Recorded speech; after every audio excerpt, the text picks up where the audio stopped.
الحمد لله رب العالمين والصلاة والسلام على أشرف المرسلين وعلى آله الطيبين الطاهرين وعلى من اتبعهم بإحسان إلى يوم الدين ثم أما بعد فحياكم الله جميعا أيها الإخوة والأخوات. نلتقي إن شاء الله تعالى مع هذه المحاضرة التي هي بعنوان التوسل المشروع والتوسل الممنوع. Donc, Inch'Allah Ta'ala, ce sera une réponse à une question qu'un frère m'a posée. Inch'Allah Ta'ala, je vais la citer, je vais la lire et ensuite on va parler de ce sujet. Donc, le frère m'a envoyé dans un premier temps un message dans lequel il me dit Assalamu alaikum wa rahmatullahi wa barakatuh. Donc il dit, je souhaiterais, Inch'Allah, avoir un éclaircissement sur la question d'invoquer Allah par l'intermédiaire du prophète sallallahu alayhi wa sallam ou des pieux. Il dit, j'ai suite à des recherches personnelles pu voir certaines paroles de savants autorisant le tawassul et d'autres les interdisant. J'aimerais être éclairci sur l'authenticité des paroles des savants des 4 écoles, sur l'autorisation du tawassul par le biais du prophète, sallallahu alayhi wa sallam, ou d'une personne pieuse. De même, j'aimerais être éclairci sur où se situe la limite sur cette question entre l'autorisé, l'innovation et le shirk, c'est-à-dire le deuxième annulatif. Barakallahu fik. Ensuite, le frère qui m'a transféré le message m'a envoyé un deuxième message dans lequel il dit Assalamu alaikum wa rahmatullahi wa barakatuh, akhil karim. Voilà les points sur lesquels j'espère, donc le frère il dit voilà les points sur lesquels j'espère être aussi éclairci par le frère, Inch'Allah. Donc, premier point, adresser directement sa demande au prophète sallallahu alayhi wa sallam pour qu'il intercède pour la personne devant Allah. J'avais lu dans l'un des shuruh donc de Nawaqid al-Islam une parole qui allait dans le sens que c'est du shirk akbar. Le deuxième point, si la demande au prophète sallallahu alayhi wa sallam directement en disant au messager d'Allah pour l'intercession ne rentre pas dans le shirk akbar, comment doit être compris le deuxième naqid lorsque le cheikh Muhammad ibn Abdul Wahhab rahimallahu ta'ala dit en donnant le deuxième naqid, il dit demande leur intercession et place sa confiance en eux, a mécru à l'unanimité des savants. Donc fin des questions du frère qu'il m'a posé. Donc le frère en fait il a posé plusieurs questions. Donc il demande où se situe la limite dans le tawassul. Et donc, il est un peu perdu dans ses recherches lorsque il trouve que certains savants l'autorisent et d'autres l'interdisent. Donc, il ne sait plus où il en est. Ensuite, bon, il fait le lien avec la parole du cheikh al-Islam, Muhammad ibn Abdul Wahhab, rahimahullah ta'ala, lorsqu'il cite al-Naqid al-Thani. بسم الله الرحمن الرحيم والحمد لله رب العالمين وصلى الله وسلم وبارك على عبده ورسوله وعلى آله وصحبه ومن اهتدى بهداه أما بعد. Donc, je fais une petite introduction avant de répondre à la question du frère par rapport au tawassul, afin de rappeler un point essentiel. Rappeler notre manhaj dans la da'wah. Contrairement aux sectaires et aux autres tawa'if d'innovation. Notre manhaj se basera bi'idnillah toujours sur al-kitab wa sunnah بفهم سلف الأمة. On le répète et on ne cessera de le répéter. قال الذهبي رحمه الله تعالى: العلم قال الله قال رسوله قال الصحابة ليس بالتمويه. وقال ابن القيم رحمه الله تعالى: العلم قال الله قال رسوله قال الصحابة هم أولو العرفان. Donc العلم c'est قال الله, Allah a dit, son messager a dit, en se basant sur des hadiths authentiques. وقال الصحابة, pourquoi قال الصحابة؟ لأنهم خير القرون. قال النبي عليه الصلاة والسلام: خير القرون قرني وخير الخلق بعد الأنبياء كما تعلمون هم الصحابة رضوان الله عليهم. Donc, pour commencer, je vais commencer par citer le deuxième naqid, donc par lequel le frère a terminé sa question. Et c'est de là qu'on va démarrer, Inch'Allah Ta'ala. Donc, le deuxième naqid de nawaqid al-Islam, ما هو؟ الناقد الثاني قال شيخ الإسلام محمد بن عبد الوهاب رحمه الله تعالى: الناقد الثاني ما هو؟ من جعل بينه وبين الله وسائط يدعوهم ويسألهم الشفاعة ويتوكل عليهم كفر إجماعا. Donc le deuxième naqid de nawaqid l'islam cité par Cheikh l'Islam Mohammed bin Abdul Wahhab rahimahullah ta'ala, c'est quoi? Il dit celui qui met des intermédiaires entre Allah et lui, qui invoque, leur demande l'intercession et en qui il place sa confiance, devient par cela mécréant selon l'unanimité des savants. مثلا كأن يجعل العبد له واسطة بينه وبين الله فيطلبه بما لا يقدر عليه إلا الله سبحانه وتعالى. مثلا كطلب الرحمة، كطلب المغفرة، كطلب دخول الجنة، كطلب الشفاء، كطلب الرزق من غير الله سبحانه وتعالى، كطلب الشفاعة من الأموات. فكل هذا من الشرك الذي لا يغفره الله سبحانه وتعالى. هذا كله شرك أكبر. ومن أثبت هذه الوسائط فقد كفر بإجماع العلماء، وهو المقصود في قول المصنف رحمه الله تعالى في هذا الناقض الثاني. مفهوم؟ Donc, pour parler en français, par exemple, si le serviteur prend un intermédiaire entre lui et Allah et lui demande ce qu'Allah seul est capable de faire, comme la demande de miséricorde, la demande de pardon, la demande du paradis, la demande de guérison, la demande d'enfant, de subsistance, etc.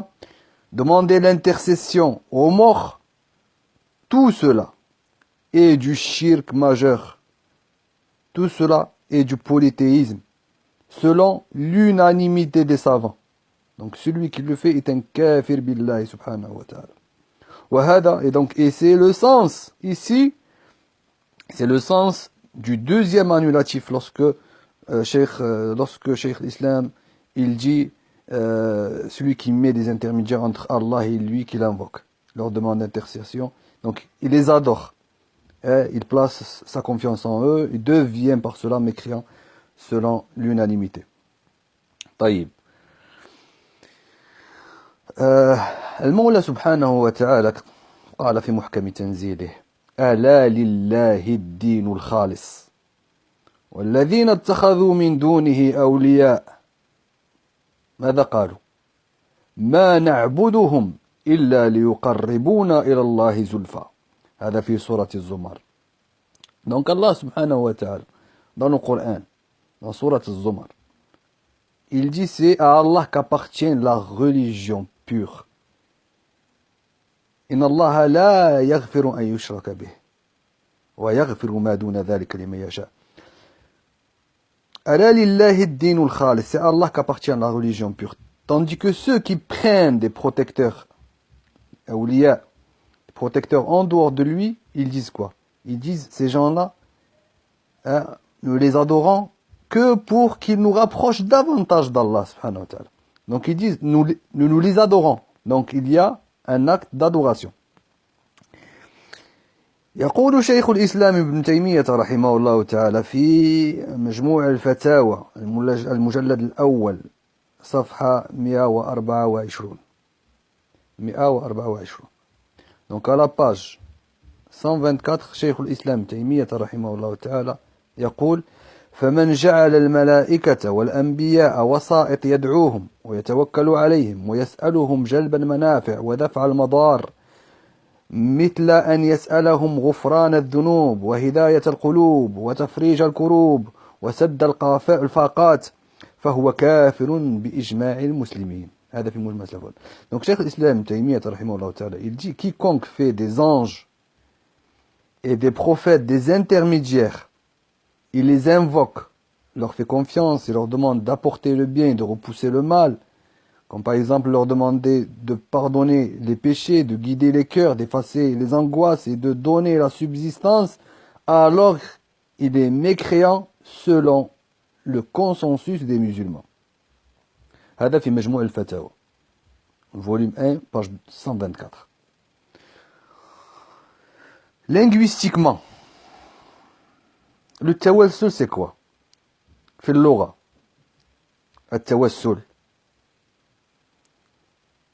التوسل في اللغة كما يقول الجوهري رحمه الله تعالى في لسان العرب يقول الوسيلة ما يتقرب به إلى الغير.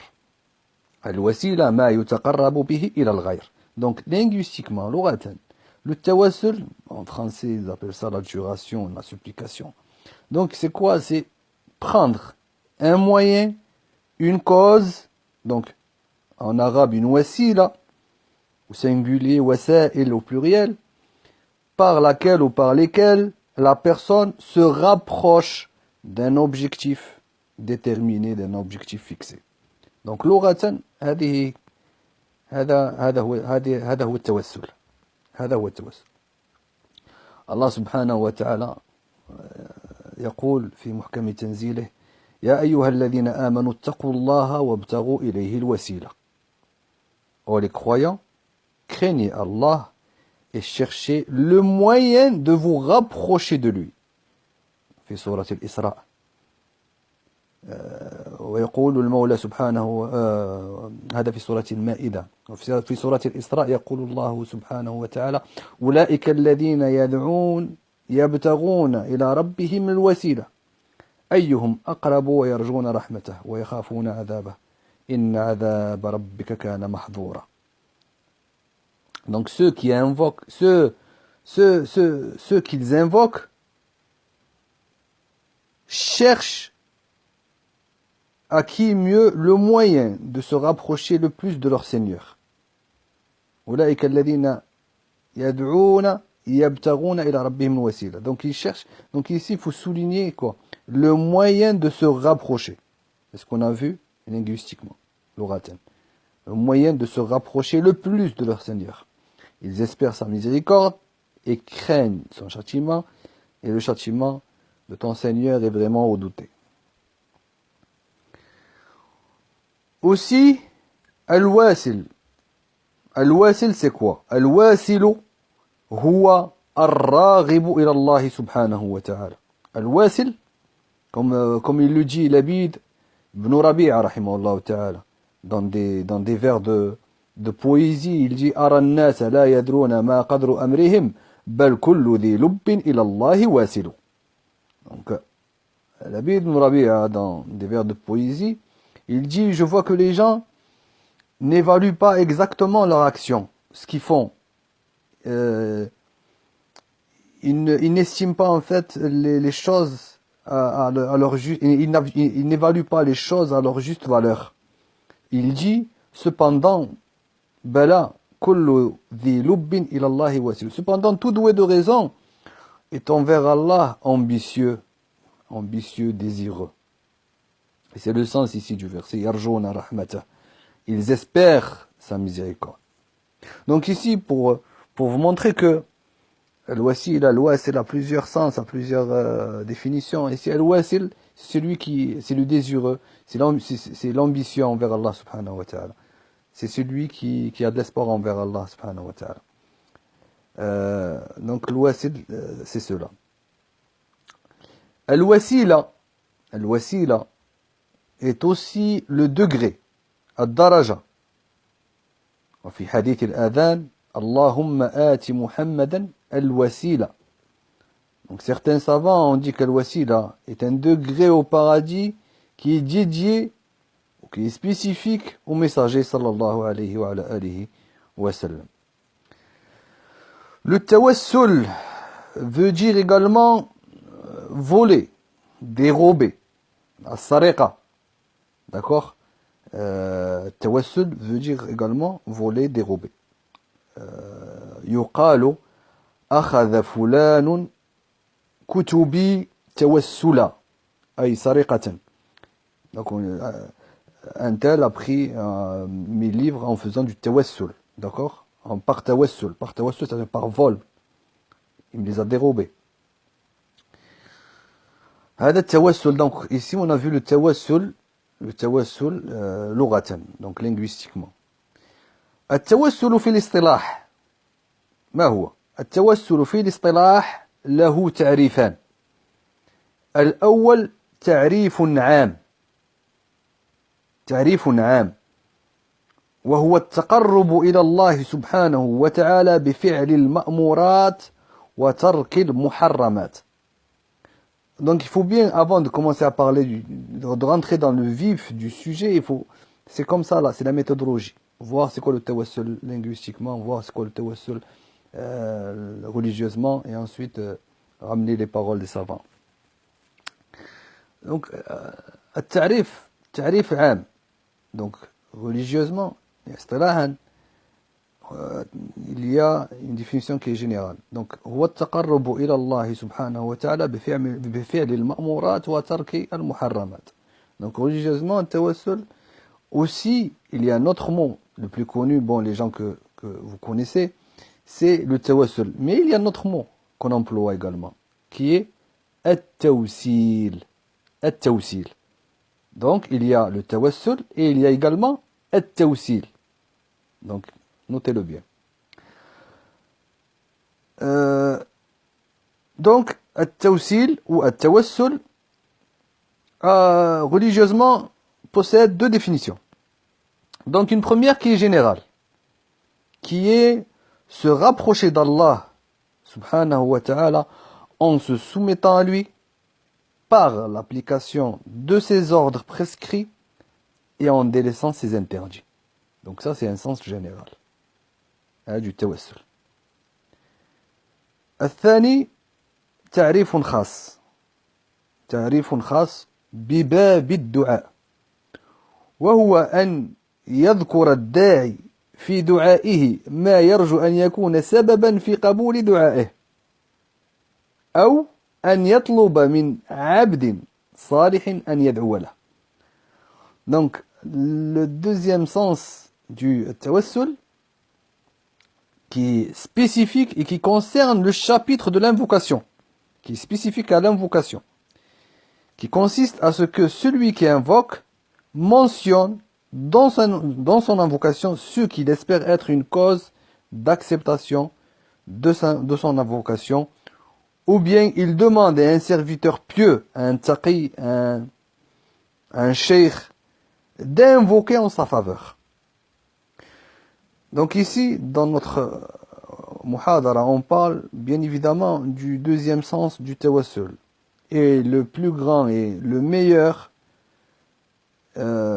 concernant ce sujet du tawassul est de se rapprocher d'Allah subhanahu wa ta'ala avec les actions pieuses, avec les bonnes actions. Voilà. Bil a'mal salih. Donc c'est-à-dire en faisant, comme on l'a vu, en faisant ce qui est commandé et en délaissant ce qui est interdit, comme le souligne le hadith rapporté par Ibn Omar dans Sahih al-Bukhari, qui relate l'histoire des trois hommes qui se sont retrouvés enfermés dans une grotte par un grand rocher, et ils se sont mis à invoquer Allah subhanahu wa ta'ala par leurs bonnes actions. Le hadith, vous le connaissez. Donc le premier, donc il a cité ses parents, le deuxième sa cousine et le troisième avec son salarié. Il a cité ce qui s'est passé avec son salarié. Et ils avaient fait tous le tawassul avec leurs bonnes actions dans lesquelles ils étaient sincères. Kanu mukhlisina lillahi subhanahu wa ta'ala. Le deuxième type de tawassul, c'est l'invocation d'Allah subhanahu wa ta'ala par les noms d'Allah jalla wa ala et par ses attributs. التوسل بأسماء الله سبحانه وتعالى وصفاته. يقول المولى جل وعلا: ولله الأسماء الحسنى فادعوه بها وذروا الذين يلحدون في أسمائه سيجزون ما كانوا يعملون في سورة الأعراف. Donc c'est à Allah qu'appartient les noms les plus sublimes, les plus beaux. Invoquez-le par ces noms. D'accord? Donc, حينما تتوسل إلى الله سبحانه وتعالى بأسمائه وصفاته تقول: أسألك اللهم برحمتك اللهم اغفر لي إنك أنت الغفور الرحيم وما أشبه ذلك. D'accord? Donc, lorsque tu invoques Allah subhanahu wa ta'ala par ses noms et ses attributs. Oh Allah, je te demande de me pardonner car tu es le miséricordieux. Oh Allah, comme le hadith et le dua du prophète alayhi salatu wassalam, Ya hayyu ya qayyum bi rahmatika astaghith. Oh le vivant, celui qui veille éternellement à la bonne marche de toutes choses, j'implore secours auprès de ta rahma, de ta miséricorde. D'accord? Donc, التوسل إلى الله سبحانه وتعالى بأسمائه وصفاته. Ensuite, le tawassul est de deux formes. Inch'Allah ta'ala, après, je mettrai un tableau, un schéma qui va résumer tout ce qu'on dit, tout notre cours. Le tawassul, après, se divise en deux. Donc après, le Cheikh Islam Taymiyyah, rahimahullah ta'ala, il cite le tawassul par la foi, par ta foi, par ton iman, par ton tawhid et par ton suivi du messager sallallahu alayhi wa sallam. Donc, تتوسل بإيمانك وتوحيدك واتباعك للنبي صلى الله عليه وسلم. Donc, en réalité, ceci rentre dans le tawassul avec les bonnes actions. Mfhum? Donc, après le tawassul, donc, ici, on rentre vraiment dans le vif du sujet. Ensuite, le tawassul est de deux formes. Il y a le tawassul légiféré et il y a le tawassul interdit. Et le tawassul interdit se divise à son tour en deux branches. Il y a le tawassul bid'i et il y a le tawassul shirki. D'accord? La divergence sur la question du tawassul est bien connue. Donc il y a, et on va pas citer les noms de ceux qui ont contredit le jumhur par rapport à cette question du tawassul. Donc, il y a beaucoup de disputes à ce sujet entre ceux qui l'affirment d'une manière absolue et ceux qui le rejettent d'une manière absolue. Et à Subki, Shafi'i, qui avait de la haine et qui était khabith. Donc, je le dis clairement, envers Ibn Taymiyyah, rahimallahu ta'ala, et envers Ibn al-Qayyim, il arrêtait pas de les dénigrer.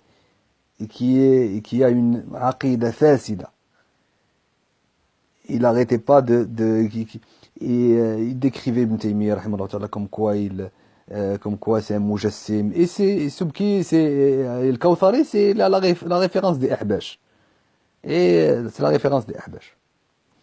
Donc, lui, bon, il a affirmé que faire tawassul par le biais du prophète alayhi salam était permis. Et il avait carrément rapporté le ijma' par rapport à ce sujet. Et il disait parmi les salaf et les khalaf, personne n'a rejeté ce consensus, ce ijma', comme quoi il était autorisé de faire le tawassul par le prophète alayhi salam. jusqu'à ce qu'Ibn Taymiyyah, rahimahullah ta'ala, rejette cette prétention. Et dans le célèbre ouvrage qu'il a écrit, rahimahullah ta'ala, qui est Al-Qa'idatul Jalila fi at-Tawassuli wal-Wasila. Et donc, il a réfuté dans ce magnifique ouvrage qui est, si on peut traduire ça par la vénérable règle du tawassul et del wasila. Et donc, qui est magnifique, qui est une formidable réplique dans laquelle il a mentionné les paroles et les textes des imams qui soutiennent son avis, qui est l'interdiction du faire du tawassul par le biais du prophète alayhi salam. Inch'Allah ta'ala, essayez de le lire, je ne sais pas s'il existe en français, car il est bénéfique et il est très très intéressant. Et essayez de vous le procurer, Inch'Allah. Ensuite, les savants par rapport à cette question du tawassul, les savants sont au nombre de 3. Je dis pas 2, mais je dis 3. Donc, la première est celle d'Ibn Taymiyyah, rahimahullah ta'ala. Donc, l'avis d'Ibn Taymiyyah, rahimahullah ta'ala. Et c'est ce qu'il a rapporté d'après Abu Hanifa. Donc, déjà, on a un madhab, Abu Hanifa, et on a Ibn Taymiyyah, qui rejette le fait de faire du tawassul avec le prophète par le biais du prophète alayhi. Et on verra les deux catégories, parce que certains font du tawassul par le biais de la personne du prophète alayhi et d'autres le font par son rang auprès d'Allah subhanahu wa ta'ala. Et on verra la différence entre les deux. Donc, le premier avis, la première position, qui est l'interdiction absolue. Al-man'u itlaqan. D'accord? Et c'est celle d'Ibn Taymiyyah, d'Abu Hanifa. La preuve en cela, donc, et dans cet ouvrage que je viens de vous citer, qui est Al-Qa'ida al-Jalila, lorsque, rahimahullah ta'ala, il dit, التوسل به بمعنى الإقسام على الله بذاته والسؤال بذاته فهذا هو الذي لم تكن الصحابة يفعلونه في الاستسقاء ونحوه لا في حياته ولا بعد مماته لا عند قبره ولا غير قبره ولا يعرف هذا في شيء من الأدعية المشهورة بينهم وإنما ينقل شيء من ذلك في أحاديث ضعيفة مرفوعة وموقوفة أو عمن ليس قوله حجة كما سنذكر ذلك إن شاء الله تعالى وهذا هو الذي قال أبو حنيفة وأصحابه إنه لا يجوز ونهوا عنه حيث قالوا لا يسأل بمخلوق ولا يقول أحد أسألك بحق أنبيائك انتهى كلامه. Donc, dans cet ouvrage, Ibn Taymiyyah, rahimahullah ta'ala, qu'est-ce qu'il dit? Donc, traduction. Il dit, faire le tawassul en faisant serment par la personne du prophète ou demander par sa personne, demander quelque chose à Allah par sa personne, regardez ce qu'il dit. Ceci n'a jamais été fait par les compagnons. Que ce soit pour la demande de pluie ou autre, ni dans sa vie, ni après sa mort, ni sur sa tombe, ni ailleurs. Subhanallah. Il dit, et cela n'est connu dans aucune de leurs célèbres invocations. Cela n'est pas connu dans les invocations des Sahaba radiallahu anhum. Comme quoi il faisait serment par la personne du prophète alayhi salam. Comme quoi il demandait des choses à Allah par la personne, par le degré de la personne du prophète alayhi salam. Il dit ceci n'est connu dans aucune de leurs célèbres invocations.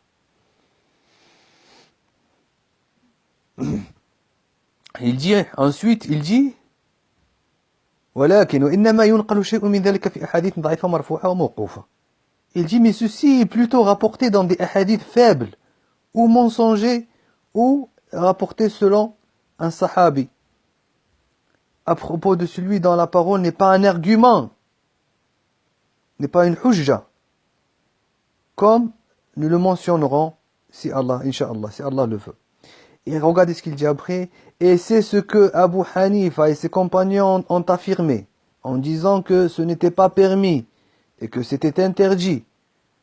Comme l'ont déclaré en disant, on ne demande pas à Allah quelque chose par le biais d'une créature et nulle personne ne doit dire, je te demande, oh Allah, par le droit de tes prophètes. Fin de citation. Donc ça, c'est tout ce que je viens de vous traduire, c'est la parole d'Ibn Taymiyyah rahimahullah ta'ala. Donc cet avis est le plus juste, car il est en accord bi'idnillah ta'ala avec les preuves, avec les nusus shar'iyya, et parce qu'il comporte une précaution. Le plus important, c'est qu'il comporte, cet avis comporte une précaution pour le tawhid. وَفِيهِ سَدٌّ لِلذَّرَائِعَ الَّتِي تُوصِلُ إِلَى الشِّرْكِ. Et il y a une fermeture des portes qui mène vers le ghulou, vers l'exagération, et qui mène vers le shirk. قول شيخ الإسلام رحمه الله تعالى هو الصواب إن شاء الله وهو قول الجمهور جمهور أهل العلم وهو مقتضى الأدلة الشرعية. طيب. Le deuxième avis. Donc on a vu le premier avis. La première position c'est la position d'Ibn Taymiyyah, et même Ibn Taymiyyah, on va le citer après bi'idnillah, et Ibn Taymiyyah rahimahullah ta'ala dans Majmou' al-Fatawa, il cite que c'est l'avis des 4 écoles, c'est même pas Abu Hanifa, il cite que c'est l'avis des 4 écoles, ils interdisent le tawassul d'une manière absolue. Ala kulli hal, on continue pour vous citer les avis. Il y a des savants qui l'ont autorisé, on verra leur avis. Qu'est-ce qu'ils disent? C'est quoi les... Donc la deuxième position, le deuxième avis, c'est quoi? C'est qu'est-ce qu'ils prônent? Qu'est-ce qu'ils disent, ces savants? Ils disent qu'il est permis de faire du tawassul avec la personne du messager d'Allah, sallallahu alayhi wa sallam, spécifiquement. Donc, ils disent, il n'est pas autorisé de faire le tawassul avec une autre personne en dehors de celle du prophète alayhi salatu wassalam. Et c'est la parole et c'est l'avis d'Abu Muhammad al-Izz ibn Abd salam. D'accord? Donc, al-Izz ibn Abd salam, rahimahullah ta'ala, يقول ينبغي أن يكون أو كون هذا مقصورا على النبي صلى الله عليه وسلم لأنه سيد ولد آدم. ينبغي كون هذا مقصورا على النبي عليه الصلاة والسلام لأنه سيد ولد آدم. Il dit, Al-Izz ibn Abd salam, cela devrait être limité, c'est-à-dire spécifique, au prophète alayhi الصلاة والسلام parce qu'il est le maître des fils d'Adam. Et toujours dans le Qa'ida al-Jalila, donc page 162, يقول ابن تيمية رحمه الله تعالى, en parlant de Al-Izz ibn Abd salam, il dit regardez ce qu'il dit, ورأيت في فتاوى الفقيه أبي محمد بن عبد السلام قال لا يجوز أن يتوسل إلى الله بأحد من خلقه إلا برسول الله صلى الله عليه وسلم إن صح حديث الأعمى.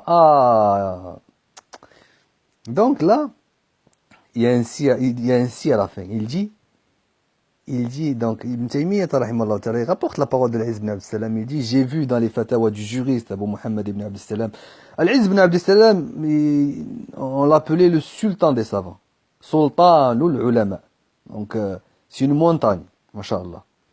Donc il dit, Cheikh l'Islam Taymiyyah rahimahullah ta'ala, j'ai vu dans les fatwas du juriste Abu Muhammad ibn Abd salam, il a dit, il n'est pas permis de faire du tawassul envers Allah avec quiconque parmi ces créatures, sauf, il dit, à l'exception hein, de la personne du messager d'Allah sallallahu alayhi wa sallam. Si, il dit, regardez, il dit, si le hadith de l'aveugle est authentique. On verra le hadith, hadith al-Darir, le hadith de l'aveugle quand il est venu voir le prophète alayhi wa sallam.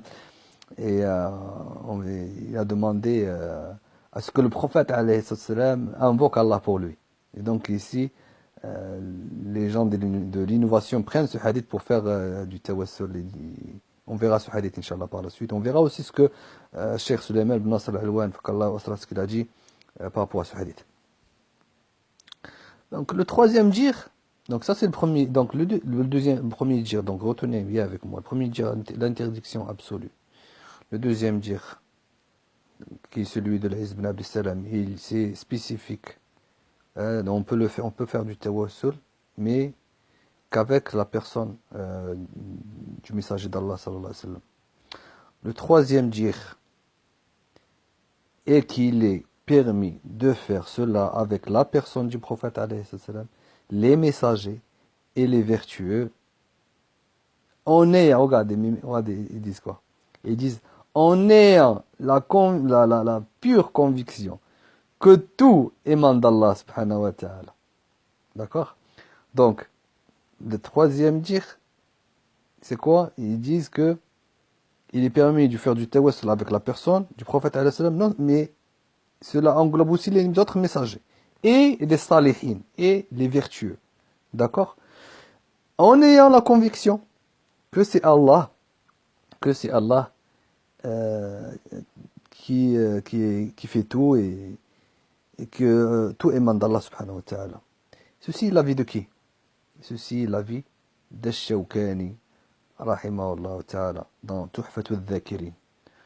Dans Tuhfatu al-Dhakirin, donc il rapporte cela. Maintenant, subhanallah, ces gens-là qui sont des montagnes, Shawkani, on peut en citer d'autres, hein, qui sont tombés dans l'erreur. Est-ce qu'on va les dénigrer comme ils le font certains avec Nawawi, ils le considèrent, pas Nawawi, ouais, Nawawi, Ibn al-Jawzi, comme quoi c'est un Ash'ari. À chaque fois que je vois ça, subhanallah, alors que les paroles des savants, comme Ali al-Khudayr, al-Fad et tout sur ces savants-là, elle est claire. Maintenant, arriver et taxer Ibn al-Jawzi de Ash'ari, alors qu'il est tombé dans l'erreur concernant un point, concernant un point des Ash'ari et le traité de Ash'ari, sur les sifat d'Allah subhanahu wa ta'ala, certains savants faisaient le ta'wil, et toute personne qui fait le ta'wil d'une sifa, on va le taxer d'Ash'ari. Donc ici, regardez subhanallah, Shawkani, Al-Izz ibn Abd Salam, est-ce que quelqu'un peut oser dire que c'est des mubtadi'a parce qu'ils autorisent le tawassul? Billahi alaykum. Si quelqu'un dit cela, on va lui dire t'es un jahil, t'es un ignorant. Pourquoi? Parce que ces savants-là, ils avaient des hadiths. Comme il le dit, comme on l'a cité, comme il l'a cité Ibn Taymiyyah, rahimahullah ta'ala. Il dit, soit ils se sont basés sur des hadiths qui sont mensongers, soit ils ont mal interprété un hadith. Et surtout le hadith, on verra le hadith de l'aveugle, hadith al-Darir, qui est hadith rapporté par Tirmidhi, hadith Uthman ibn Hunayf, radiyallahu anhu arda. Et ce hadith-là, on verra que certains l'ont da'af, certains l'ont affaibli, d'autres l'ont authentifié, comme le cite l'Alwan, rahimahullah ta'ala. Donc, le troisième djir, qui est celui de Shawkani, donc il dit, et comme l'Izz ibn Abd Salam, je reviens sur une chose, l'Izz ibn Abd Salam, il dit ceci est autorisé, mais il dit si le hadith de Al-A'ma est authentique, le hadith Al-A'ma c'est le hadith de Uthman ibn Hunayf. Le hadith de Uthman ibn Hunayf, comme je viens de l'évoquer, certains l'ont authentifié, certains l'ont affaibli. D'accord? Et l'Albani, donc sans parler sur sa aqida ou quoi que ce soit, et sans parler sur le manhaj, parce que bon, il suit le manhaj des mutaakhirin dans le tasahih et le tad'if, il a authentifié des alfad et il a affaibli d'autres. Parce que le hadith porte à confusion. C'est pour ça que Et certains s'appuient sur ce hadith, bon, on le verra Inch'Allah Ta'ala par la suite. Donc pour vous dire que ici, il met cette condition, Al-Izz ibn al-Islam dit si le hadith est authentique, le hadith de l'aveugle. Troisième avis, celui de Shawkani, comme je viens de le citer, qui est dans donc ces paroles de Shawkani et dans Tuhfat al-Dhakirin.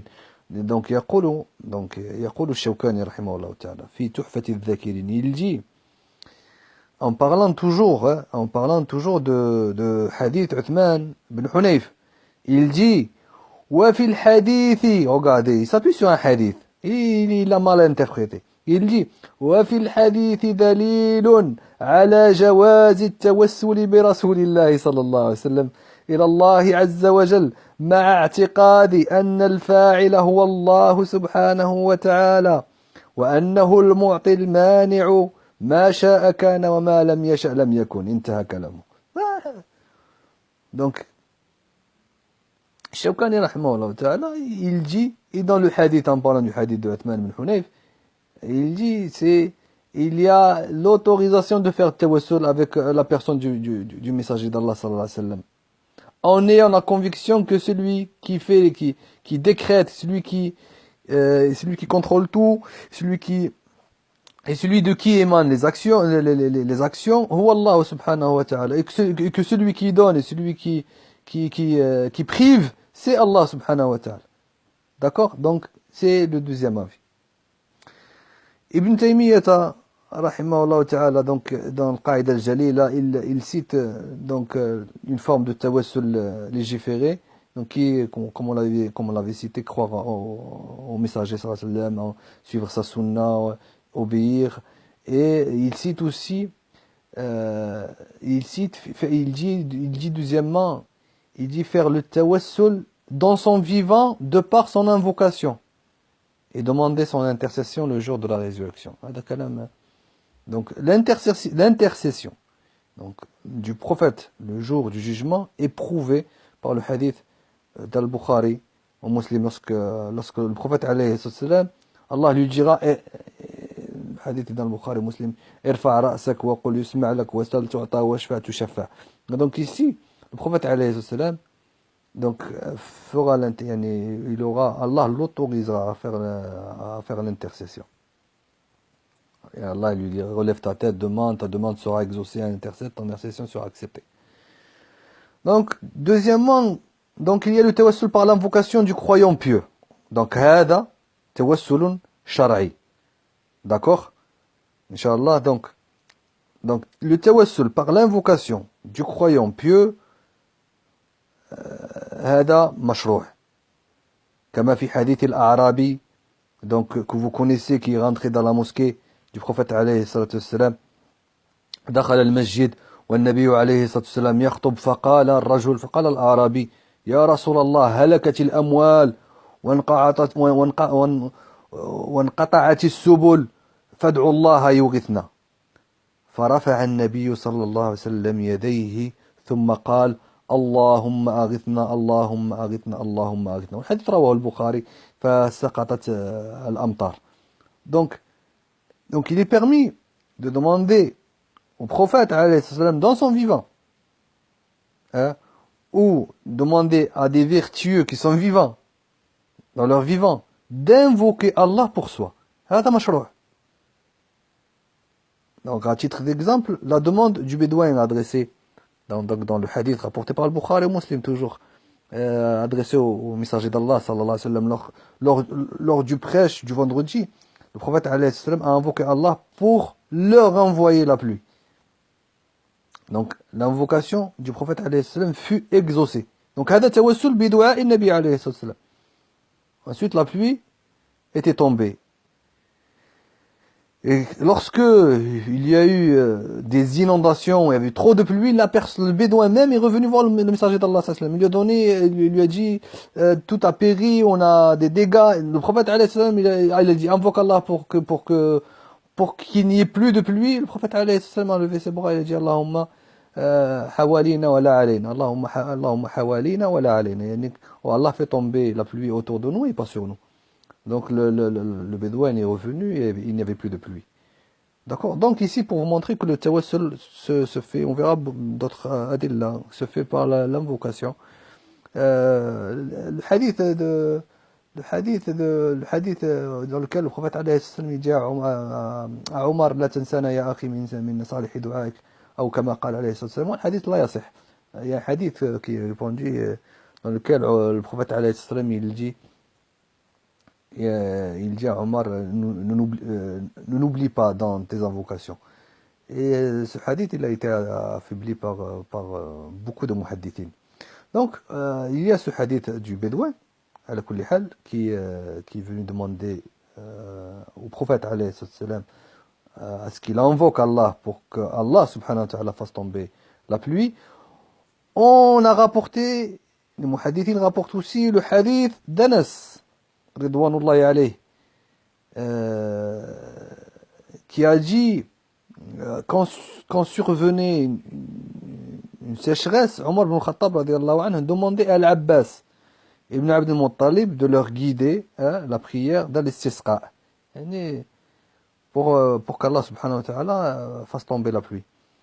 Et Omar radiallahu anhu, il disait, oh mon Seigneur, nous faisions, regardez l'alfad, regardez les termes, les paroles qu'il a employé Omar, parce que dans la traduction, des fois, les gens qui traduisent, ils changent le sens de la traduction pour arriver à leur fait, et pour égarer les gens aussi. Donc, regardez ce qu'il dit Omar ibn Khattab radiallahu anhu. Il dit, oh mon Seigneur, nous faisions le tawassul, donc par le biais du prophète, comme ça, par le biais du prophète, et tu nous envoyais la pluie.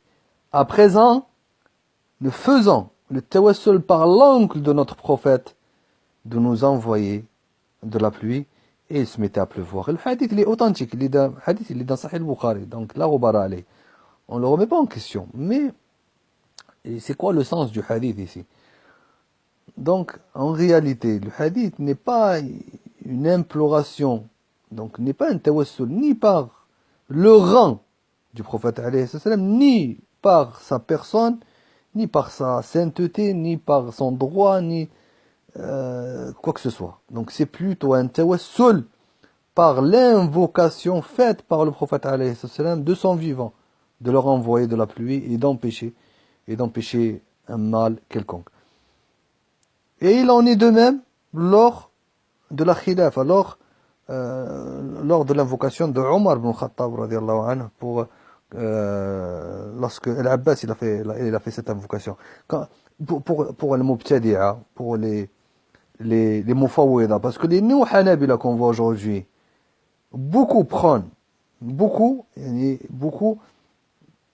sont des adeptes du tawassul. Vous allez beaucoup sur les réseaux, sur Twitter, vous allez voir beaucoup ils vont rapporter la parole de Al-Mardawi dans l'Insaf, ils vont dire voilà c'est le madhab des Hanabila, ils vont rapporter. Alors que l'imam Ahmed, on verra, Inch'Allah, on verra la parole d'Ibn Taymiyyah lorsqu'il va parler de lui. Donc, ici dans le hadith, lorsque Omar radiallahu anhu, pour nous, Ahl-Sunnah wal-Jama'a, lorsque Omar radiallahu anhu, donc il a dit, oh mon Seigneur, nous faisions le tawassul par le biais, ici il manque quelque chose, par le biais, on entend par le biais du dua du prophète. Pour nous, pour eux, c'est quoi? C'est quoi le sens du hadith? Ils disent, oh mon Seigneur, nous faisions le tawassul par le biais de la personne. Regardez, nous on parle de dua, par l'invocation, pour eux c'est par la personne du prophète. Et tu nous as envoyé la pluie. D'accord? Donc c'est par l'invocation, c'est ni par la personne du prophète alayhi salam, ni par son rang. يعني لا بالجاه ولا بالذات ولا بأي شيء من هذا القبيل. إنما هو بالدعاء. الدعاء. Donc il est interdit d'invoquer Allah par le rang d'un prophète, ou par sa sainteté, ou par sa bénédiction, de même il est interdit d'invoquer Allah subhanahu wa ta'ala par le rang des vertueux ou de leur bénédiction, et tout ça fait partie des innovations. Tout ça fait partie des innovations. Mais le bid'a, de leur demander par la bénédiction du prophète, de leur donner des enfants, de leur accorder le paradis ou de les protéger de l'enfer, par la baraka donc, ceci, la personne qui fait cela n'est pas un mouchrik. D'accord? Il ne faut pas mélanger les choses. Parce qu'il n'invoque pas le mort. Mais dans tous les cas, il n'invoque pas. S'il invoquait le mort, il disait, oh un tel, oh messager, donne-moi, pardonne-moi. Ouais. Ça, ceci est du shirk, clair et net. D'accord? Mais ici, il dit, oh messager d'Allah. Il dit, oh Allah, par le biais du rang élevé de ton prophète, je te demande de me pardonner. Donc ça, c'est une invocation, c'est une innovation liée à l'invocation. D'accord? Donc, mais dans tous les cas, c'est un acte interdit. Donc, comme on l'a vu, pour éviter le shirk et pour empêcher le musulman de commettre un péché menant vers le shirk.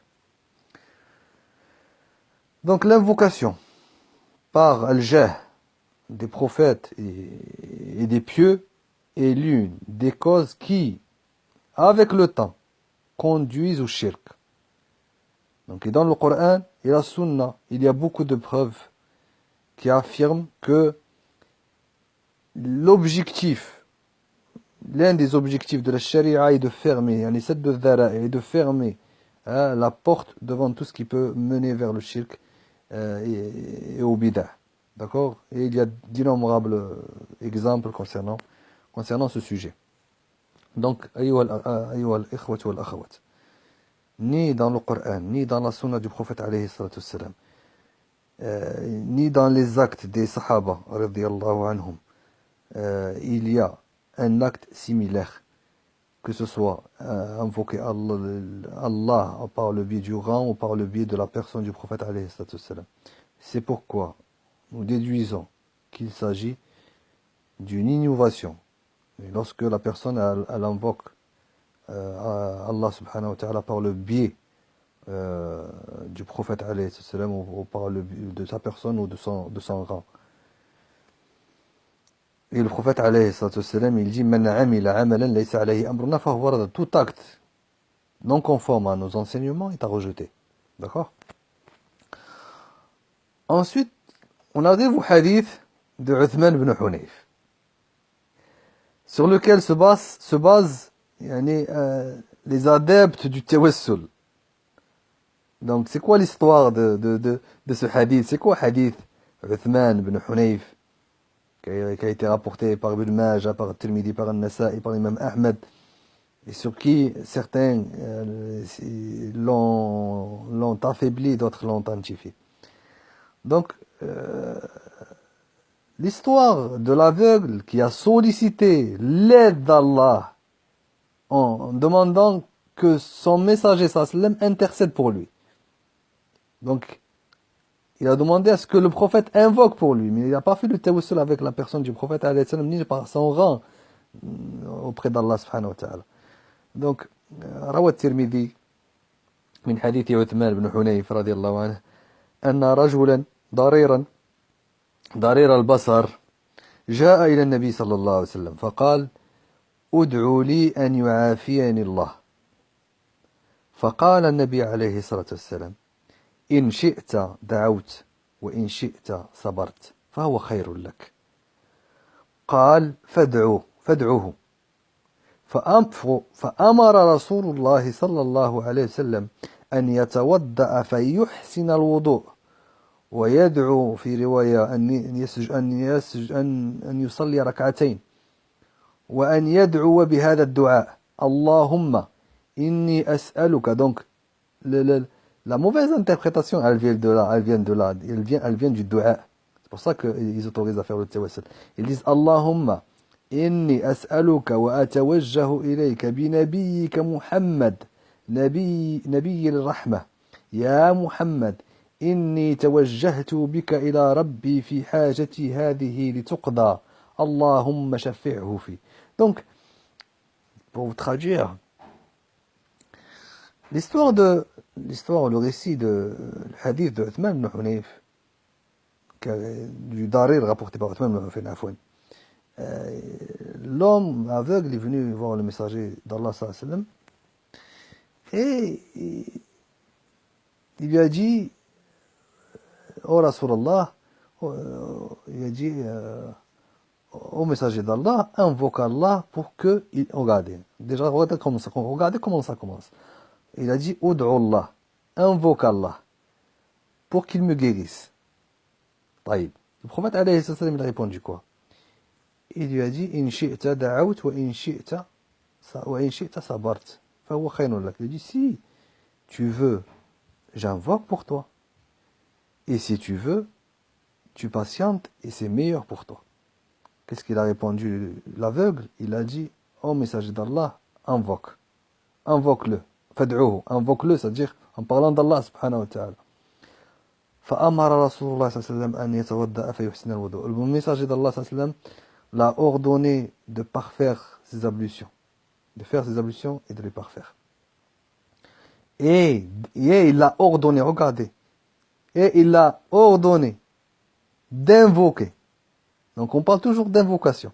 Et il a ordonné d'invoquer Allah avec cette invocation précise. C'est quoi l'invocation précise? Oh Allah, je t'implore par ton prophète. Bon, c'est là la subtilité. C'est là où les gens du tawassul ont dévié. Là, ils ont dit, il fait du tawassul avec le messager d'Allah sallallahu alayhi wa sallam. Il dit, je t'implore par ton prophète, c'est-à-dire par l'invocation de ton prophète, qui est, oh Allah, il dit, Allahumma inni as'aluka wa atawajjahu, et je me dirige vers toi avec ton prophète, Muhammad, le prophète de la miséricorde. Et il dit, ya Muhammad, inni tawajjahtu bika ila rabbi fi hajati hadihi lutuqda. Donc, le hadith, comme on l'a cité, il y a divergence dessus. D'accord? Il y a divergence dessus. Cheikh Suleiman bin Nasr al-Alwan, فكالله وصله, donc dans un شريط صوتي, يقول حينما سئل عن التوسل, on l'a questionné sur le tawassul. Il a dit, qu'est-ce qu'il a répondu? Il a dit, يتوسل المرء بالدعاء. Il a dit, l'homme fait du tawassul avec l'invocation.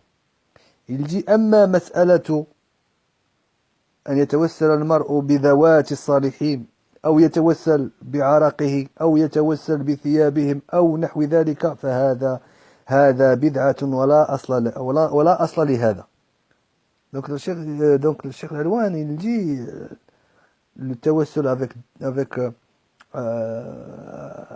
les personnes, avec la personne des pieux, ou la personne a fait du tawassul avec sa sueur, la sueur de quelqu'un de pieux, ou elle fait le tawassul avec ses habits, ou quelque chose de semblable. Il dit tout cela fait partie des bid'a, qui n'est basé sur aucun fondement.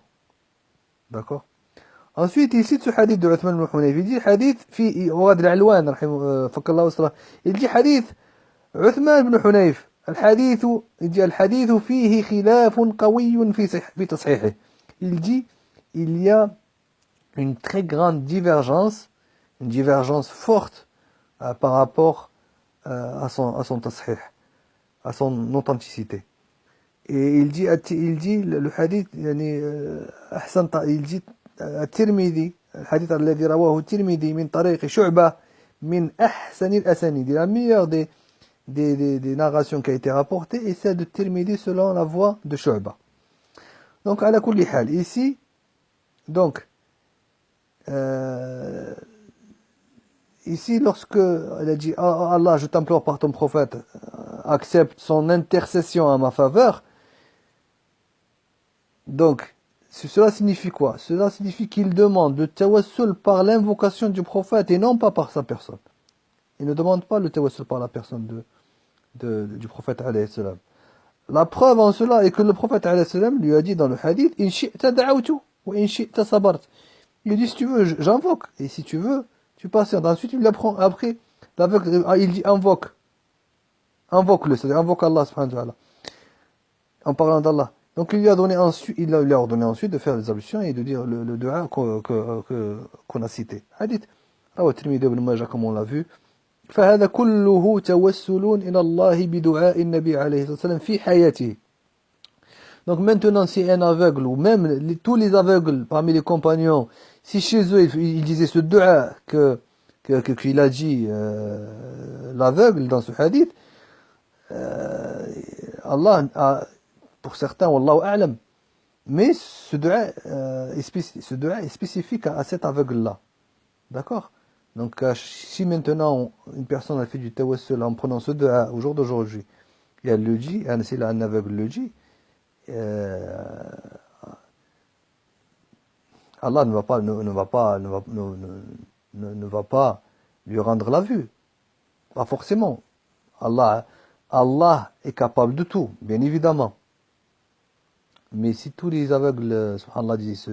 Donc ce hadith, pour montrer ce hadith est spécifique. On va dire spécifique, on rapporte un autre dalil. Le hadith de Sabaqaka biha Ukasha, lorsque le prophète alayhi salam a dit يدخل الجنة 70,000 بغير عذاب ولا حساب, يعني les 70 000 qui vont rentrer au paradis sans être châtiés, sans être punis, sans être et à qui on ne demandera pas des comptes. Lorsque le prophète lorsque les gens se mettaient à dire mais qui sont ces gens, le prophète après il leur a informé que c'était des gens regardez la yastarqoun, des gens, regardez subhanallah, ils ne demandent pas ruqya, ils ne demandent pas ar-ruqya, c'est-à-dire que ces gens font ruqya à eux-mêmes, d'accord, alladhina la yastarqoun ولا يكتوون وعلى ربهم يتوكلون. Donc ils remettent, ils remettent leur confiance en Allah subhanahu wa ta'ala. بأن الضار والنافع هو الله سبحانه وتعالى. D'accord? Le prophète Ukasha ibn Mihsan, il s'est levé, il a dit oh messager d'Allah, donc il a fait du tawassul. Il a dit oh messager d'Allah, invoque Allah pour que j'en fasse partie. Et il a dit t'en fais partie. D'accord? Un autre homme, il s'est levé, il a dit oh messager d'Allah, invoque Allah pour que j'en fasse partie. Il lui dit sabaqaka biha Ukasha. Allah, Ukasha t'a devancé avec. D'accord? Avec cette invocation-là. Donc là, le prophète lui dit t'en fais partie. Juste il a fait t'en fais partie, il en fait partie. D'accord? Donc ceci est une da'wa spécifique à Ukasha. Donc quand tu dis t'en fais partie. Ici pareil, ceci est un hadith. Est un hadith qui est spécifique à ce darir, à cet aveugle. Donc,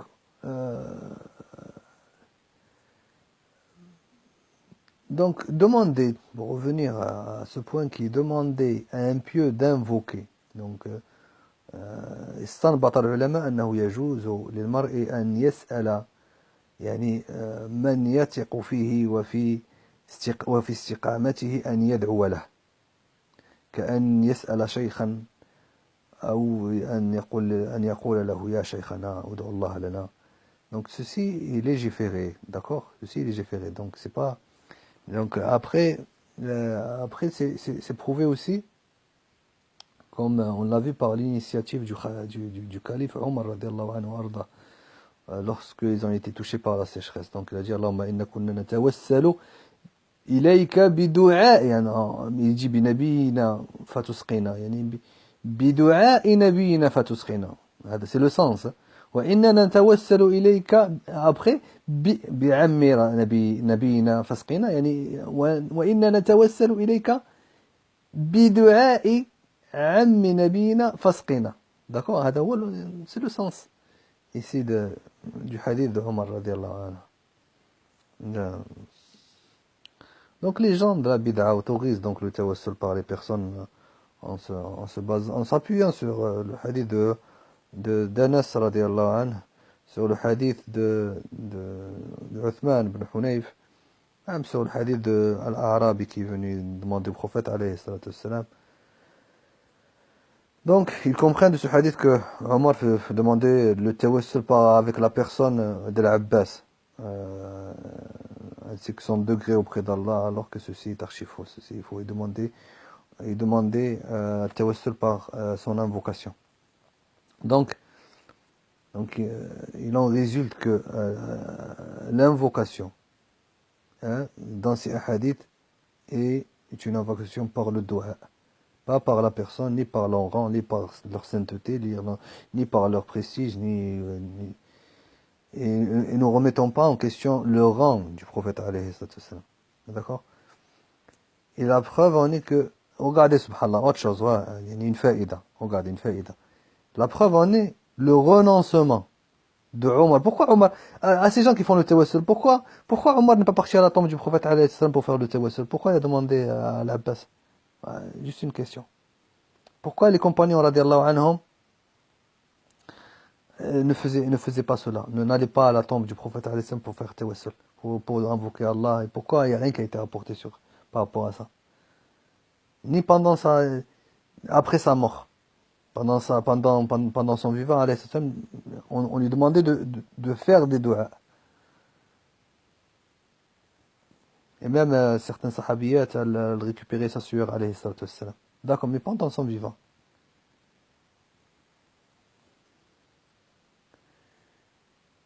Donc la demande de dua, on a vu le hadith de Ukash ibn Mihsan.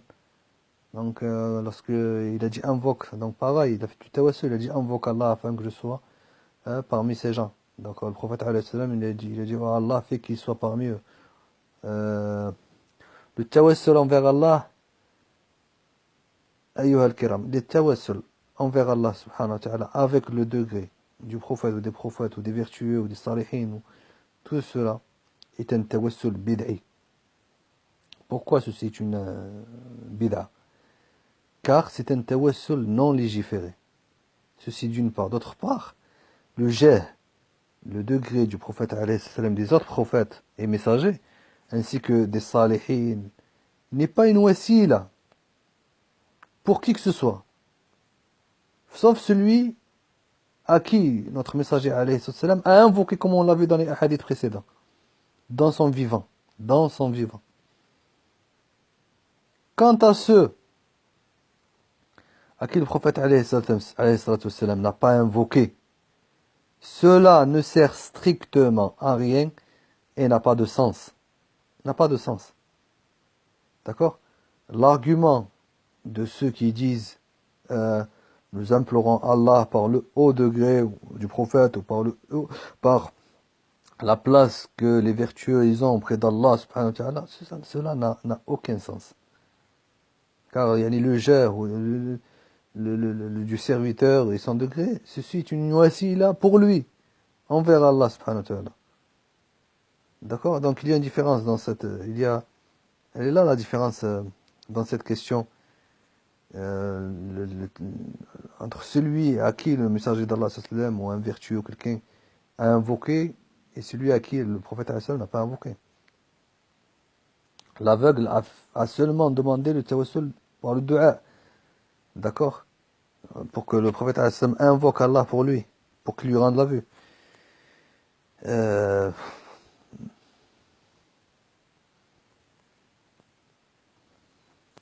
Il y a autre chose.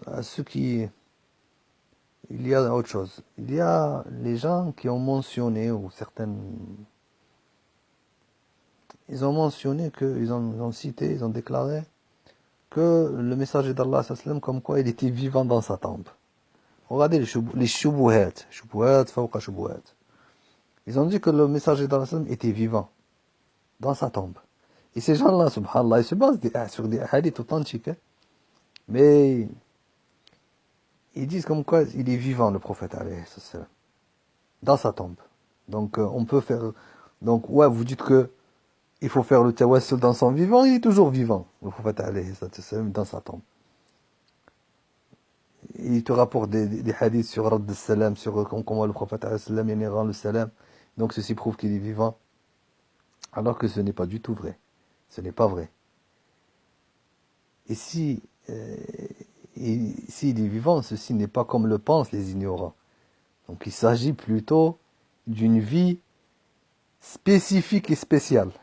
D'une vie qui n'est pas identique à la vie normale. Et c'est ce que les savants appellent par cela al-hayatul barzakhiyya.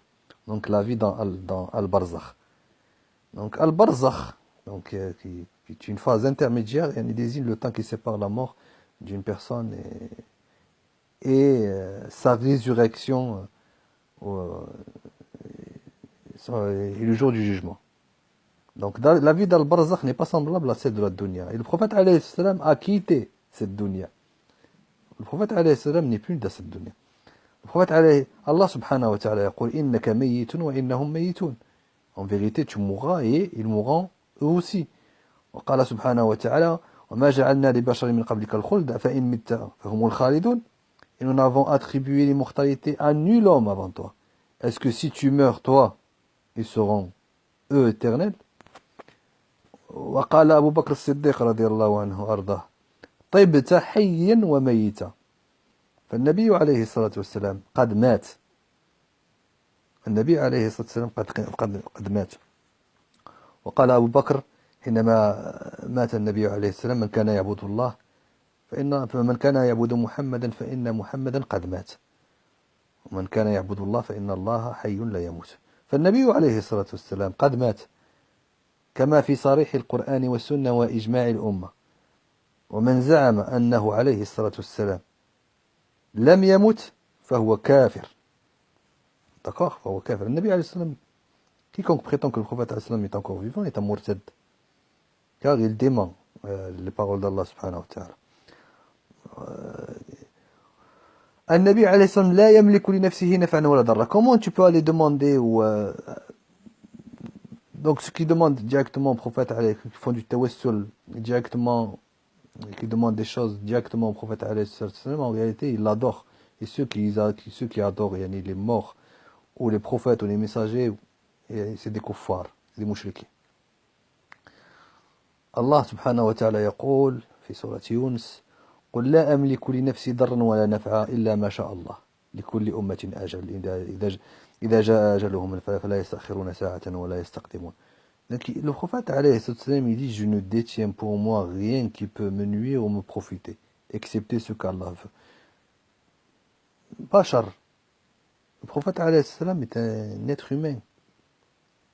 D'accord, le prophète alayhi salam est plus cher que nos biens, nos enfants, tout ce qu'on possède. Mais dans les actes d'adoration, la nushriku bihi shay'a. D'accord? Le prophète alayhi salam, comme dans Sahih al-Bukhari et Muslim, قام رسول الله صلى الله عليه وسلم حين أنزل الله عز وجل وأنذر عشيرتك الأقربين قال يا معشر قريش اشتروا أنفسكم لا أغني عنكم من الله شيئا يا بني عبد مناف لا أغني عنكم من الله شيئا يا عباس بن عبد المطلب لا أغني عنك من الله شيئا ويا صفية عمة رسول الله صلى الله عليه وسلم لا أغني عنك من الله شيئا ويا فاطمة بنت محمد سليني ما شئت من مالي لا أغني عنك من الله شيئا. Il leur dit clairement, je peux rien pour vous. Je peux rien pour vous. Ouais, le hadith il est dans Sahih al-Bukhari Muslim. Qu'est-ce que tu veux que le prophète alayhi salam te fasse? Le jour de la résurrection, son intercession sera dédiée aux gens qui ont commis des kaba'ir. Ça on le sait. Mais dans la vie ici-bas, le prophète alayhi salam il a quitté ce monde. Il peut rien pour toi. Donc, quand Allah subhanahu wa ta'ala a révélé le verset et averti les gens qui te sont les plus proches, le messager d'Allah salam s'est levé. Il a dit quoi? Il a dit aux gens de Quraysh,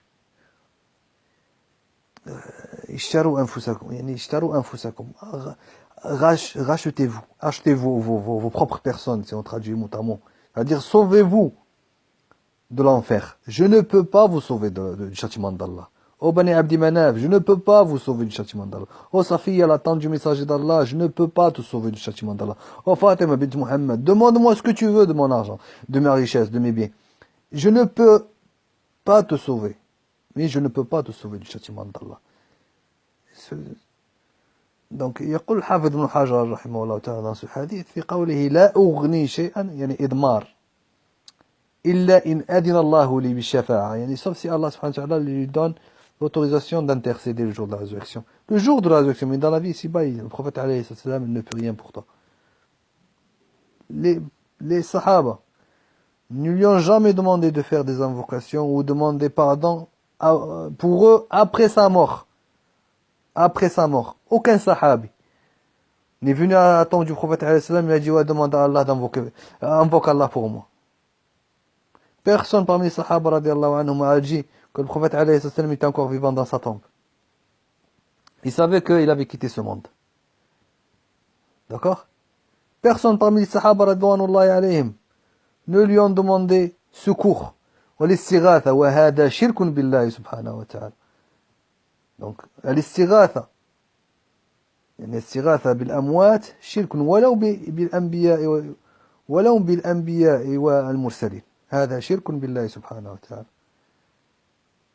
Pourquoi les sahaba? Personne n'allait à sa tombe et faisait cela. Pourquoi? Parce qu'ils étaient persuadés. Ils étaient persuadés, ridwanullahi alayhim, comme quoi il était dans un autre monde. Il était dans un autre monde. والأصل أن الأموات عموما لا يسمعون نداء الأحياء. يعني les morts n'entendent pas l'appel des vivants. Et ils n'entendent pas leur invocation. Allah subhanahu wa ta'ala dit وما أنت بمسمع من في القبور. وما أنت بمسمع من في القبور. Donc le principe de base est que les morts, en général, n'entendent pas l'appel du vivant. Et Allah subhanahu wa ta'ala dans l'ayat أخرى وما يستوي الأحياء ولا الأموات إن الله يسمع من يشاء وما أنت بمسمع في القبور. Donc dans Sourate Fatir, verset 22. Donc les vivants ne sont pas semblables aux morts. Il dit Allah fait entendre qui il veut, alors que toi, en s'adressant au messager d'Allah, tu ne peux faire entendre ceux qui sont dans les tombes. D'accord? Donc, il n'y a aucune preuve dans le livre, dans le Coran et dans la Sunna authentique qui indique que le prophète entend chaque invocation ou chaque appel des gens. Mais ce qui a été prouvé, c'est des hadiths dans lesquels il y a un nas comme quoi le prophète dans ce hadith, il faut voir son sens comme quoi le prophète répond à ceux qui prient sur lui et à ceux qui le saluent. Donc, comme ça a été rapporté dans un hadith, ما من مسلم يسلم علي إلا رد الله علي روحي فأرد عليه السلام. هذا خاص بالسلام ربما وينبغي أن نرجع إلى شرح العلماء لهذا الحديث. فبعض الصوفيين استدلوا بهذا الحديث بأن رسول الله صلى الله عليه وسلم ما لم يموت ولا زال حيا في قبره. Donc certains soufis, d'accord. Et cette aqida du tawassul, elle est propagée par qui? Sofiya, Ash'ira, Chiite, طوائف الشرك, الأحباش, et les néo-hanabila. Ils prennent quoi? C'est des adeptes du tawassul par la personne ou par le rang du messager d'Allah sallallahu biljah. Donc demander l'intercession, on demande de faire du tawassul avec le jah ou avec la personne du messager d'Allah sallallahu est interdit. Donc, est interdit.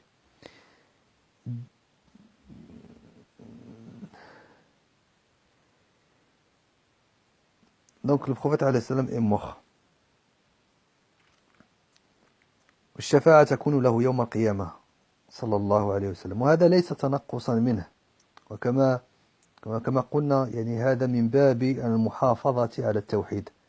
Tout cela يعني c'est pour protéger le tawhid et ne pas laisser d'échappatoire au bid'a pour s'infiltrer au tawhid d'Allah subhanahu wa ta'ala. En plus, le prophète alayhi salatu wassalam, il dit إذا مات العبد dans le hadith authentique إذا مات العبد انقطع عمله إلا من ثلاث صدقة جارية أو علم ينتفع به أو ولد صالح يدعو. Les trois choses qui restent après un serviteur, c'est quoi? C'est ça, sadaqa jariya. D'accord, une aumône. D'accord, un ilm, une science bénéfique aux gens et un enfant pieux qui invoque pour le mort. D'accord? Donc quiconque fait dua par le biais du rang du prophète alayhi salam ou par par sa personne, donc ceci est une bid'a inventée dans la religion.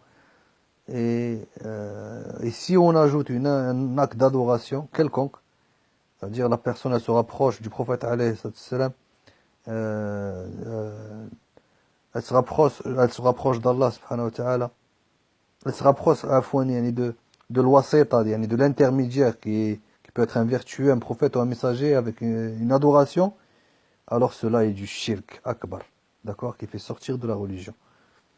Et c'est ce que les mouchriquins faisaient. Allah subhanahu wa ta'ala dit Allah Jalla wa Ala a dit dans Surat Yunus وَيَعْبُدُونَ مِن دُونِ اللَّهِ مَا لَا يَضُرُّهُم وَلَا يَنفَعُهُم وَيَقُولُونَ هَؤُلَاءِ شُفَعَاؤُنَا عِندَ اللَّهِ. Donc ils disaient quoi? Ils prennent en dehors d'Allah ceux qui ne peuvent ni les nuire ni les profiter, ni leur profiter. Et ils disent ceux-ci sont nos intercesseurs auprès d'Allah. D'accord? Et dans Surat Zumar, on l'avait cité, Ala lillahi dinul khalis.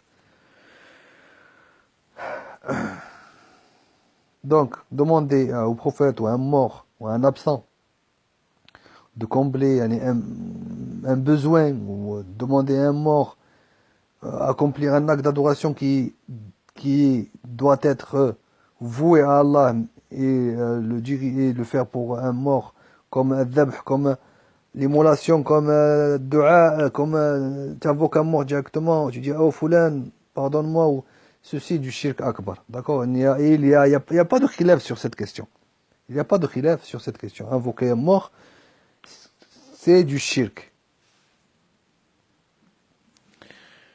Mais comme on l'a vu, s'il vise par le tawassul, yani, s'il dit Allahumma, oh Allah, je te demande par le haut degré d'un tel, ceci est une bid'a, est une innovation liée à l'invocation, comme on l'a vu.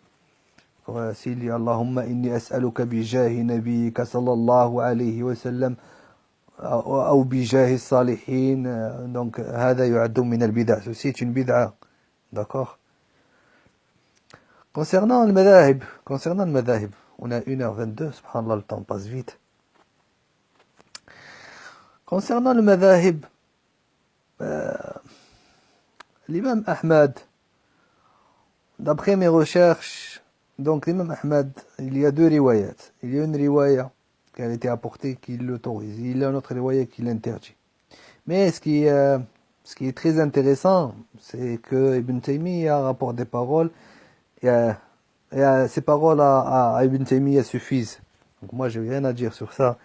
Donc si vous regardez le mujallad al-awwal min Majmou' al-Fatawa de Cheikh Islam Taymiyyah rahimahullah ta'ala, j'essaierai de publier ça inshallah ta'ala sur Twitter, c'est les pages. Cheikh Islam Taymiyyah rahimahullah ta'ala, dans Majmou' al-Fatawa, je vais vous lire ses paroles mot pour mot dans la page 225, donc volume 1 de page 225. Donc je lis en arabe, après je vous le traduis en français. Donc يقول شيخ الإسلام تيمية رحمه الله تعالى, il dit وكذلك من نقل عن مالك, il commence par مالك, وكذلك من نقل عن مالك أنه جوز سؤال الرسول صلى الله عليه وسلم أو غيره بعد موتهم, أو نقل ذلك عن إمام من أئمة المسلمين غير مالك كالشافعي وأحمد وغيرهما, فقد كذب عليهم. ولكن بعض الجهال ينقل هذا عن مالك ويستند إلى حكاية مكذوبة عن مالك, ولو كانت صحيحة لم يكن التوسل الذي فيها هو هذا, بل هو التوسل بشفاعته يوم القيامة, بأن يدعو المسلم ربه عز وجل أن يشفع فيه نبيه صلى الله عليه وسلم, وهذا هو المشروع. انتهى كلامه. Regardez la parole, ça c'est la parole d'Ibn Taymiyyah rahimahullah ta'ala. Il dit, de même, celui qui rapporte d'après Mel et qui l'autorise de demander quelque chose au messager d'Allah, d'accord, de faire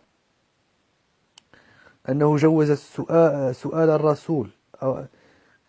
Il dit, de même, celui qui rapporte d'après Mel et qui l'autorise de demander quelque chose au messager ou à quelqu'un d'autre après sa mort, ou qui rapporte cela selon l'un des imams des musulmans autres que Malik, tels que Al-Shafi'i, Ahmed et d'autres. Regardez ce qu'il dit Ibn Taymiyyah, rahimahullah ta'ala. Il dit, alors il aura menti sur eux. Subhanallah. Donc, si vous entendez quelqu'un dire oui, mais elle autorise le tawassul, dites tu es un menteur. C'est ce qu'il sous-entend, Ibn Taymiyyah, c'est ce qu'il dit. Il dit alors il aura menti sur eux. Mais certaines personnes ignorantes rapportent cela de Malik et se basent sur une histoire mensongère à propos de Malik. Et même si elle était vraie, regardez ce qu'il dit. Le tawassul qui s'y trouve n'est pas celui-ci. C'est plutôt le tawassul qui est son intercession le jour du jugement. Pour qu'un musulman prie son Seigneur, le Tout-Puissant, de faire intercéder son prophète, et c'est ce qui est prescrit. وهذا هو المشروع. Fin de citation. Subhanallah. Moi, ces paroles te suffisent. Et même s'il y a deux avis chez l'imam Malik, chez l'imam Ahmed, peut-être, subhanallah, il avait un mauvais ta'wil, après il est revenu sur ses paroles et il a vu que... Mais ce que rapporte Ibn Taymiyyah, rahimahullah ta'ala, sur les 4 madhahib, il dit que personne parmi eux autorisé le tawassul. Maintenant, on voudrait juste poser une question aux adeptes du tawassul. Est-ce que les sahaba, après la mort du prophète, est-ce qu'il y avait la sécheresse à invoquer en disant Allahumma bi nabiyyika Muhammad wa hurmatihi indaka wa makanatihi ladayka isqina al-ghayth? Est-ce qu'ils disaient cela? Est-ce que les sahaba disaient oh Allah, par la personne de ton prophète Muhammad alayhi salam, par son rang élevé auprès de toi, fais descendre sur nous la pluie? Est-ce qu'ils disaient ça les sahaba radiyallahu anhum? Il y a une autre question qui se pose également et qui est pire encore. Celui qui dit Ya Muhammad, comme les chiites disent Ya Hussein, il est de quelle forme ce tawassul? Ceci n'est plus un tawassul. Ceci devient une istighatha, une demande de secours, et ceci est considéré comme étant du shirk akbar. Donc, j'ai fait long, 1h26. Donc, Inch'Allah ta'ala, le tawassul par le rang ou par la personne du prophète alayhi salam, ce qu'il faut retenir, c'est un tawassul bid'i.